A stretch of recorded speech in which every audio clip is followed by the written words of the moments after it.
Yo, what's up mga kaibigan? Nalina tayo magkwentuhan. Pag-usapan natin si Russell Westbrook. Simula Game 2 to Game 5, ang former MVP ay napakakalat nga ng pinapakitang performance sa first round ng playoffs. Siya ay nagtala ng 2 of 9 shooting noong Game 2, 0 of 7 noong Game 3, 2 of 8 noong Game 4 at 2 of 11 naman sa Game 5. Sa last 4 games ngayon nagtala lamang siya ng total of 19 points on 6 of 35 shooting sa field, and that is 17% mga kaibigan. At 2 of 12 lang din siya sa 3-point line at meron din siyang 5 assists and 6 turnovers.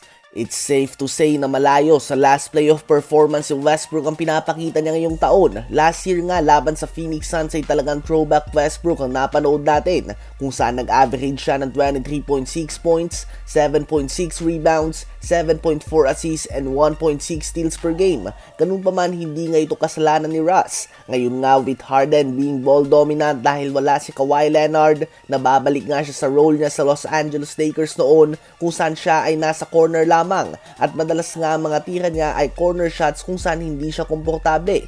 Ginagawa nga siya ng Clippers na mala Kyle Korver. Maganda din ang ginagawa ng Mavs kung saan binabagalan nila ang pace ng game kapag naglalaro si Westbrook. Dahil sa fast break nga siya magaling at hirap naman siya sa half-court offense bilang corner shooter at hindi ball handler tulad na nakasanayan niya. Kailangan nga ni Westbrook ang bola para maging epektibo. Kung mananatili siya sa corner, asahan ng same numbers next game. Ngayon ay tumungo naman tayo sa Milwaukee Bucks. 4 seasons ago ay nagkampiyon sila at inaasahan nga ng madami na halos tiyak na sa kanila ang East Finals appearance sa mga susunod na taon dahil nasa kanila nga ang arguably best player in the world noong mga oras na yon, Giannis Antetokounmpo. Ganun pa man, matapos nga nilang magkampiyon ay hindi na sila nakabalik pa kahit sa East Finals man lang at wala ngang problema sa kanilang lineup. Sa last 3 seasons kapag fully healthy sila nga ang best or second best team sa Eastern Conference. The season after nilang magkampiyon ay nakaharap nila ang Boston Celtics at napwersa nila ito sa 7 games without Chris Middleton, at ang number 2 option nga ng Bucks ng mga oras na yon ay ang number 5 option ng Celtics ngayong season, Jrue Holiday. Halimo na numbers nga ang pinakita ni Giannis, ngunit hindi ito naging sapat. Sumunod na taon naman ay sila ang best regular season team, ngunit napauwi sila ng Miami Heat sa first round ng playoffs matapos sa magdamo ng injury ni Giannis at nakapag-miss din ito ng ilang games.